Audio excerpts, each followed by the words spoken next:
प्रमाण देकर के आपके सामने रखते हैं। सम्मत 2000 के ऊपर, 3000 के ऊपर नहीं, 2000 के ऊपर ऐसा जो पड़े, पूरब पश्चिम उत्तर दक्षिण 34 काल पड़े। अकाल मृत्यु होगी जब नहीं, प्रजा बहुत मरे। मुझे इससे कोई मतलब नहीं, मुझे तो महापुरुषों की सिद्ध और सत्य वाणी से मतलब है कि उन्होंने क्या कहा वो सत्य है या नहीं। 100 बरस तुम सज्जुग आवे, धर्म की बेल बढ़े, अरे मन धीरज क्यों ना धरे। हजारों वर्षों के लिए सतयुग आएगा इस कलयुग में, और कलयुग अभी खत्म नहीं होगा, लेकिन कलयुग में सतयुग लग जाएगा। सोवरण फल पृथ्वी फूले, सुख की दशा सुनी, अरे मन धीरज क्यों न धरे। काल जाल से कोई बचेगा जो गुरु का ध्यान धरे। सूरदास यह हर की लीला तारो नाई करे।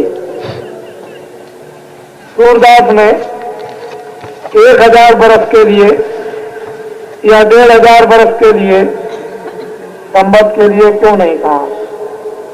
यही उन्होंने क्यों कह दिया कि संवत 2000 के ऊपर। उधर मुसलमान फकीरों की किताबों में लिखा हुआ है कि 14वीं सदी के अंत में इंसानों में कोहराम मचेगा,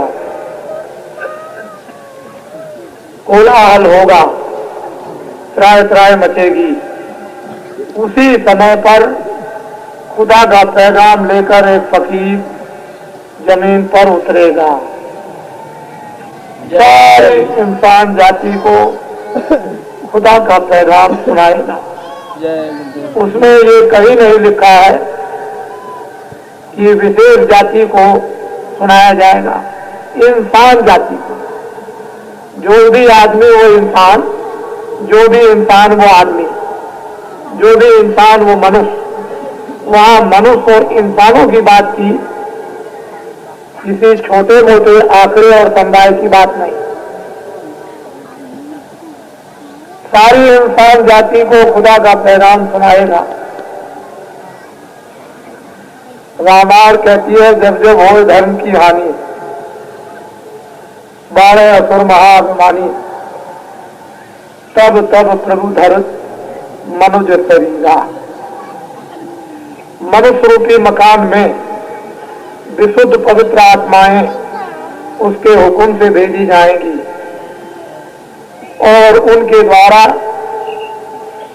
धर्म की स्थापना होगी। उधर ईसाइयों की किताबें कहती हैं कि मैं जमीन पर आऊंगा, मेरा इंतजार कर। जब तक नहीं आता हूं तब तक गरीबों की सेवा और उसकी प्रार्थना करते रहे। ऐसा मालूम होता है कि तीनों आचार्यों ने, तीनों देवताओं ने, तीनों अवतारी शक्तियों ने ये उन्होंने देखा, और साथ ही साथ सूरदास ने भी देखा और लोगों ने भी देखा। इतना समय तो मेरे पास नहीं है, तो जब उन्होंने देखा तो समय का पूरा आपको दृश्य सामने खींच करके रख दिया। अब ये ठीक है कि अपने पास में समय नहीं, बुद्धि नहीं कि हम आत्माओं के नजदीक बैठकर कुछ अच्छी बातों को दूर तक सोचें और समझें, विवेक और विचार करें। पर मैं आपको ये कहना चाहूंगा कि फकीर महात्माओं की बातें कभी मिथ्या नहीं होती।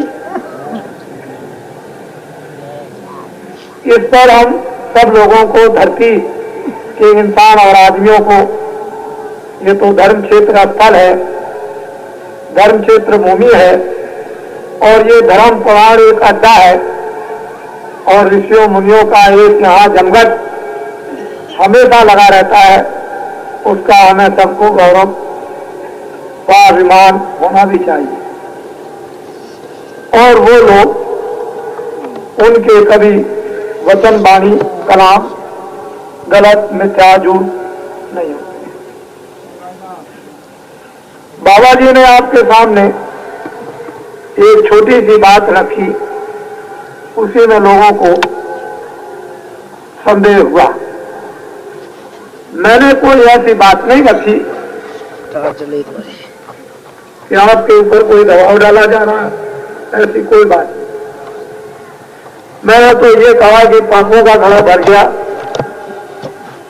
आप लोग इसका प्रयत्न करो कि पापों का घड़ा भरे नहीं।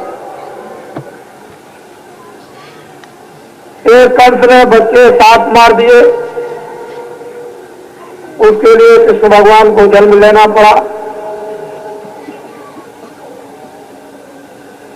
ऋषियों का खून लिया गया, उसके लिए राम को जन्म लेना पड़ा।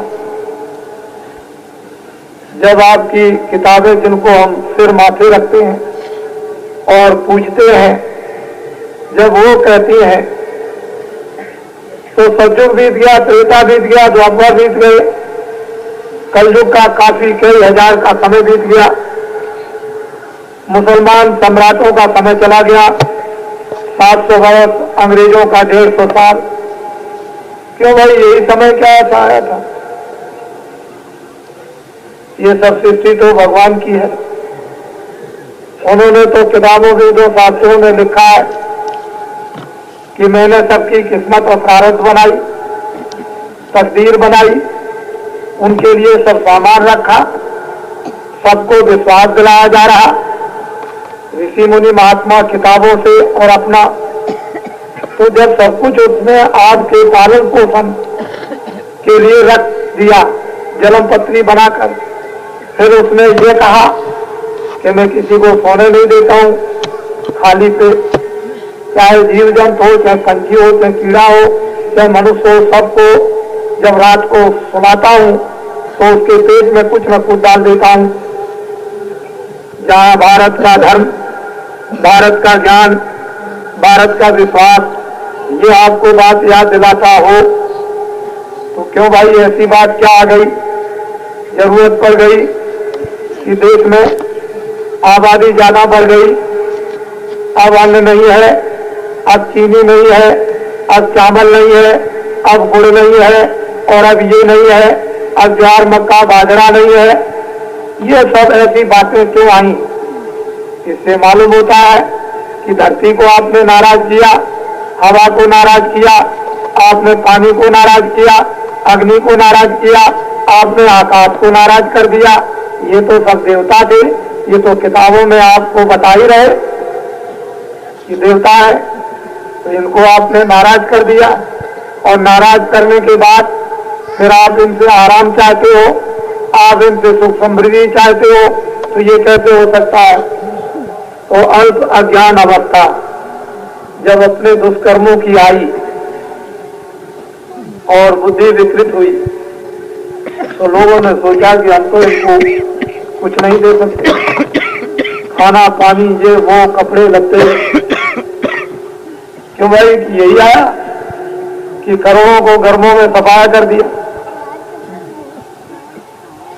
करोड़ों के गर्भ गिरवा दिए, 4-5 महीने का बच्चा साफ कर दिया, जबरन कर दिया।